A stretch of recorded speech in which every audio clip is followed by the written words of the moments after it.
بسم اللہ الرحمن الرحیم۔ السلام علیکم ورحمۃ اللہ وبرکاتہ۔ میں زبیر خان ہوں اور آپ میرا ویلاگ دیکھ رہے ہیں۔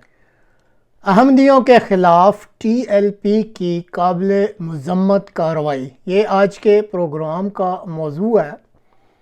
پاکستان کے صوبہ سندھ کے شہر کراچی کے علاقہ ملیر میں شامل رہائشی ایریا کھوکھرا پار میں واقع احمدیہ مسلم جماعت کے سینٹر کو سیل کر دیا گیا ہے۔ اس طرح کراچی میں احمدیہ مسلم جماعت کی یہ دوسری مسجد ہے جو کہ خدا کی عبادت کرنے کی وجہ سے بند کر دی گئی ہے۔ انا للہ و انا الیہ راجعون۔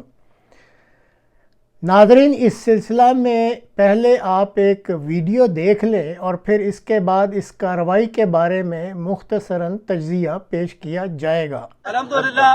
یہاں ان بغیرت خنزیروں نے، قادیانیوں نے اندر اعتراف کیا ہے کہ ہم یہاں کئی عرصے دراز سے نماز ادا کر رہے ہیں اور جمعے کی یہاں جگہ بھی بنی ہوئی ہے، ان کی صفیں بھی یہاں بچھی ہوئی ہیں، لوگ ان کے تھے بہت سارے اور انہوں نے پچھلی راہ سے بنائے۔ اب یہ تو اداروں کا کام ہے کہ ان کے اوپر ایکشن لے کہ جو ہمارا آئین کہتا ہے کہ قادیانی کوئی بھی شاعر اسلام استعمال نہیں کر سکتے، تو یہ جمعہ خالصتاً اسلام کا شاعر ہے، صحیح ہے، اسلام کے اندر داخل ہے، تو سوائے مسلمانوں کے اور کوئی بھی مرتد کافر جو ہے وہ اس جمعے کو ادا نہیں کر سکتا۔ لیکن یہ مرتد خنزیر قادیانی ہمیں اور ہمارے نبی علیہ السلام کو مانے بھی نہیں، اسلام کے آئین کو بھی نہ مانے، اور پھر اس کے باوجود جو ہے یہاں اسلام کو بھی یہ چھیڑ چھاڑ کریں، قادیانی یہاں مرتد جمعہ بھی ادا کریں، اور اس کے ساتھ ساتھ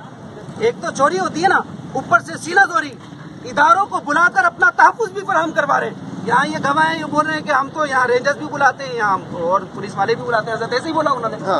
تو یہ ہمارا آئین ہے، صحیح ہے، یہاں قادیانیوں کو ان کے جمعہ ادا کرنے پر تحفظ بھی فراہم کر رہا ہے، تو یہ بھی سارا نوٹٹ کریں سارے لوگ، اور انشاءاللہ ہم ان کے خلاف بھرپور انداز سے، ہم کوئی تحریک لبیک پاکستان کوئی بھی آئین کو ہاتھ میں لینا نہیں چاہتی، الحمدللہ ہم آئین کے ساتھ چلنا چاہتے ہیں، ادارے ہمارے ساتھ ہیں، ہم ان کے خلاف بھرپور قانونی ایکشن لینے جا رہے ہیں۔ اگر اب اس کے بعد یہاں جمعہ ادا ہوا تو یہاں پھر وہ ہوگا کہ پھر تمام ادارے اس کے ذمہ دار ہوں گے، ابھی ہم آئین کو ساتھ لینا چاہ رہے ہیں۔ بیٹا ہارون جی سر، یہ لائٹر لو۔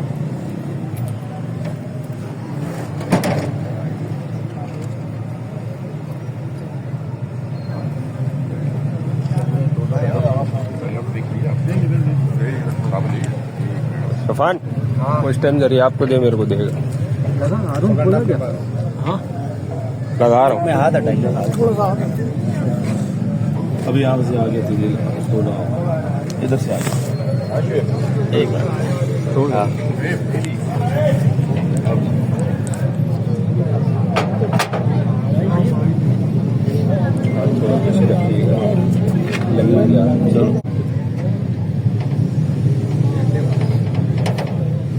یہ ہوتی ہے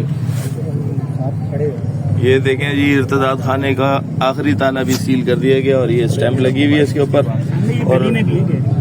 وہ دیوار لگی ہوئی اندر، 3 گیٹ تھے، تینوں پر تالے لگا دیے گئے ہیں، اور الحمدللہ ہمارے لوگ موجود ہیں، علامہ کاشف صاحب جو ہے وہ بھی موجود ہیں، اور دیگر ہمارے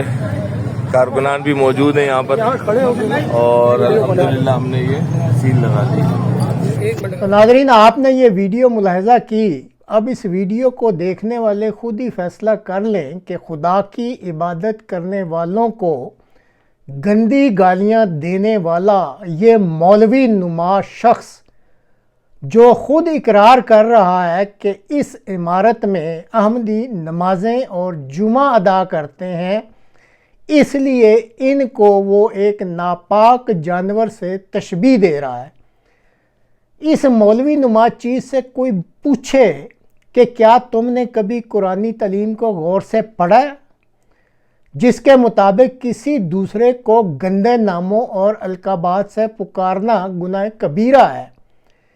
اسی طرح اس مولوی نما چیز سے کوئی پوچھے کہ کیا کبھی اس نے پاکستان کا آئین پڑھا بھی ہے؟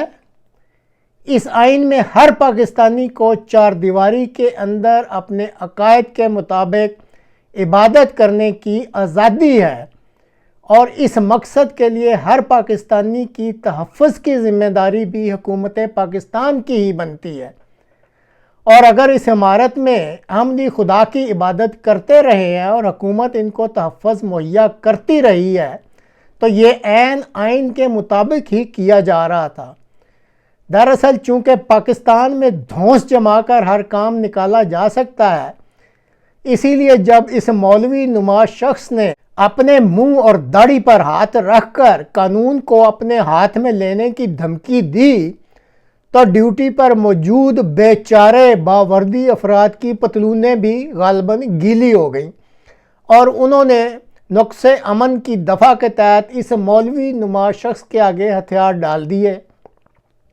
اور احمدیہ مسلم جماعت کی اس سجدہ گاہ کو بھی سیل کر دیا۔ اور اس مسجد کو سیل کرنے کی کارروائی آپ نے خود اس دکھائی جانے والی ویڈیو میں بھی ملاحظہ کی ہے۔ ان حالات کو دیکھنے کے بعد کم از کم مجھے وہ وقت یاد آ گیا جب احمدیہ مسلم جماعت 1970 اور 1980 کی دہائیوں میں کراچی میں اپنے بڑے بڑے اجتماعات باہر کھلے میدانوں میں کیا کرتی تھی اور اس وقت کی ایم کیو ایم اپنا پورا تعاون پیش کر دیا کرتی تھی تاکہ کوئی بدمزگی نہ پیدا کر سکے۔ پیپلز پارٹی کہنے کو تو اپنے آپ کو سیکولر پارٹی کہتے ہیں، لیکن احمدیوں کے معاملے پر غالباً اس کی بھی گھگی بند جاتی ہے۔ زرداری صاحب تو شاید صدر کی حیثیت میں اپنے مرنے کا انتظار کر رہے ہیں، جبکہ نوجوان سرخیل بلاول صاحب ٹرمپ صاحب کی نظر عنایت لینے کے چکروں سے ہی باہر نہیں نکل رہے۔ بہرحال پاکستان کے احمدیوں کا بھی ایک زندہ خدا موجود ہے، اس کے ہاں دیر تو ہوتی ہے لیکن اندھیر نہیں۔ اول تو ٹی ایل پی کے حافظ سعد رضوی صاحب کو اپنے پیروکاروں کو خود ہی حدود میں رکھ لینا چاہیے، کیونکہ جب عدو اور ظلم حد سے بڑھ جاتا ہے تو پھر قدرت کا ڈنڈا چل پڑتا ہے، اور اگر ایک دفعہ خدا کی لاٹھی چل پڑی تو پھر شاید کسی کو بھی جائے پناہ نہ ملے۔ دعا ہی کی جا سکتی ہے کہ اللہ تعالیٰ سب کو ہدایت دے، آمین۔